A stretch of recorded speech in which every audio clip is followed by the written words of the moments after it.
Yeah, I just want to reflect on the way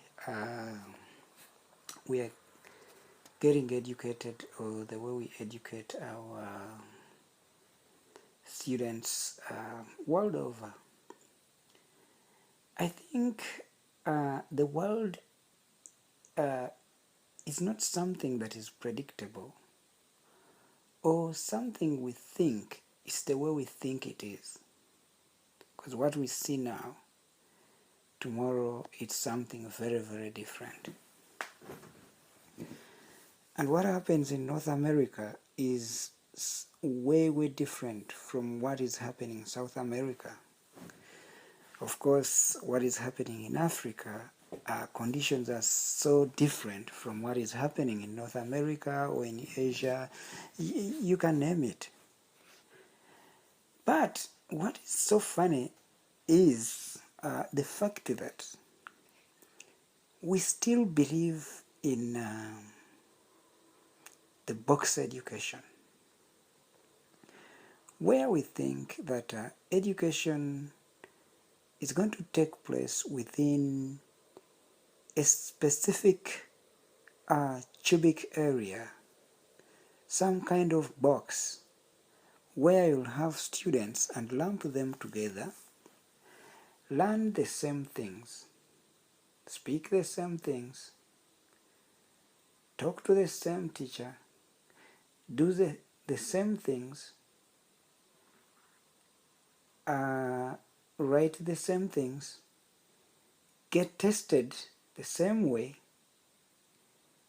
and then at the end of the day, they'll get out of their classrooms, and they'll graduate, venture into the world with their credentials, and we'll call them our society's elites. But what kind of elites have we created? We've created them on an assumption that they are going in a similar world, they are going to play similar roles, and they are going to face similar challenges. Because if we didn't work by or with that assumption, then we wouldn't have given them the same education, same teachers, same teaching, same activities, same evaluation or examination, and then same credentials. And then we tend to think that the grade 1 achieves really goes an extra mile to define who this person is supposed to be in the real world.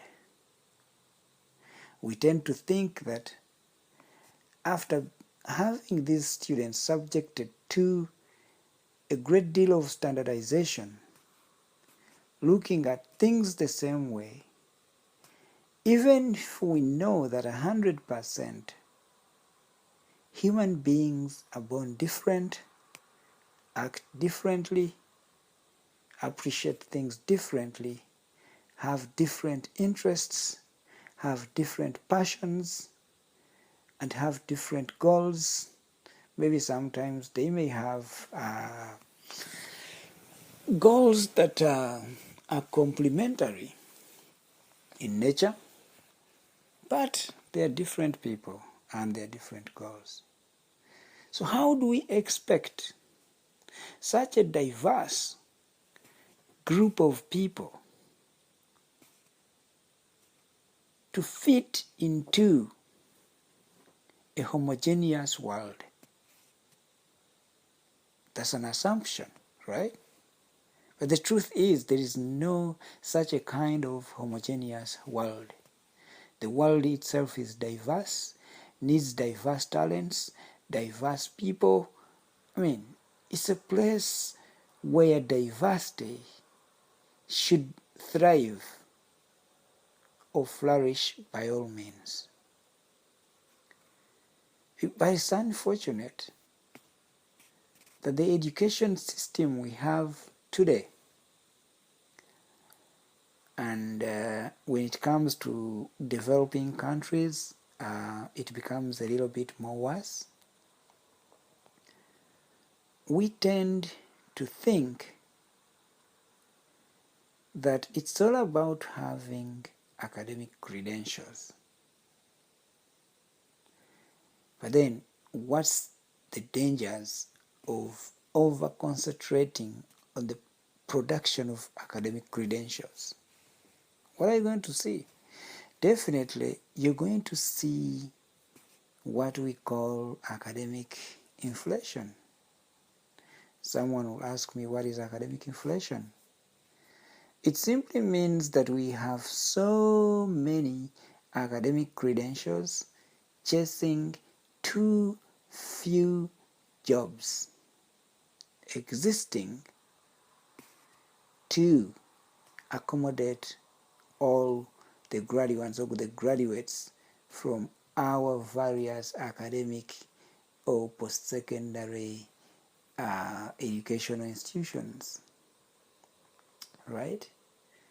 It's so absurd that in developing countries, you're going to find an average of 70 to 80% of the young people not in any way near any employment opportunity. They have been just taken out of the system because the system is built in such a way that it's looking for diverse people, but we are giving it homogeneous people, people who think the same way, do things the same way, have been trained the same way. So how much do I need of the same? Now, I have a question to ask, and which bothers me most of the time. When will our education system start to concentrate on the development of human imagination as the basis of any learning that should take place in pre-kindergarten, in kindergarten, in elementary schools, that's primary schools in the developing world, junior high, high school, and post-secondary education or higher education. When are we going to concentrate on human imagination? When are we going to concentrate on developing new ideas? When are we going to utilize these fresh brains to develop new ideas and build or construct or develop something of value? Something that is going to contribute to an economy that depends on new ideas of value, of which these ideas, once well supported and developed, are going to add value to society in a way that they are going to employ the person who developed the idea, and the economies of scale that do come with this kind of initiative are enormous in nature. One of them being that the idea, once well developed and implemented, is going to it's going to employ as many people as possible. And then what are we going to see? We are going to see the number of job seekers dwindling every day, because there is value that has been created that requires people to continue advancing this kind of value, which at the same time is developing the creative economy. An economy that is based on meta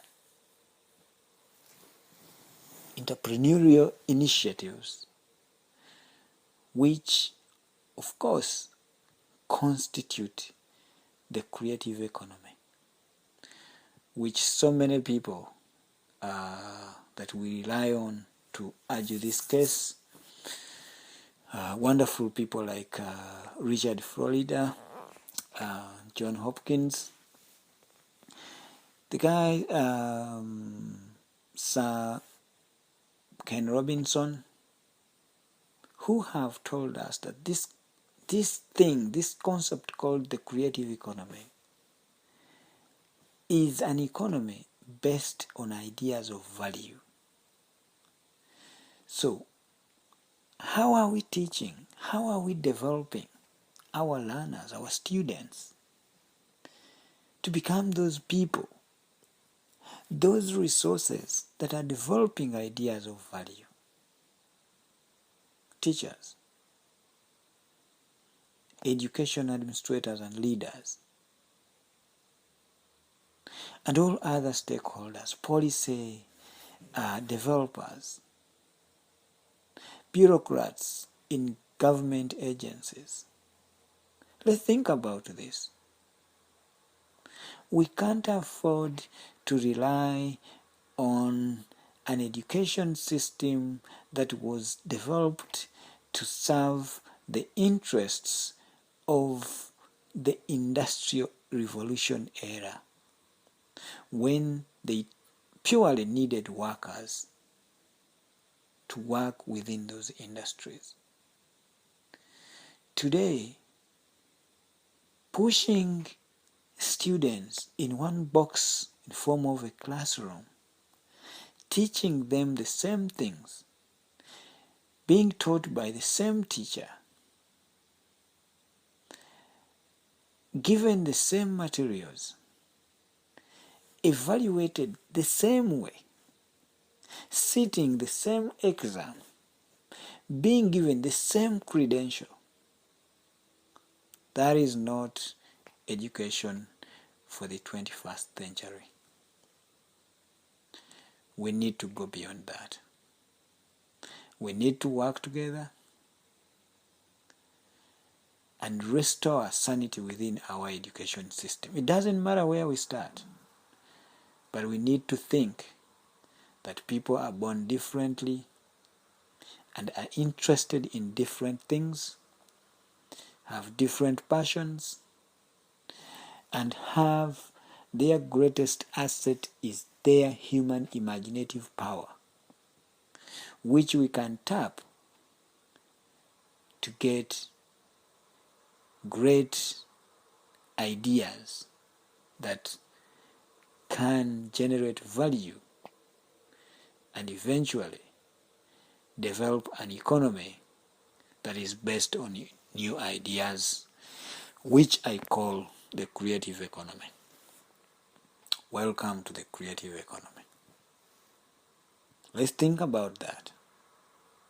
Thank you, everybody.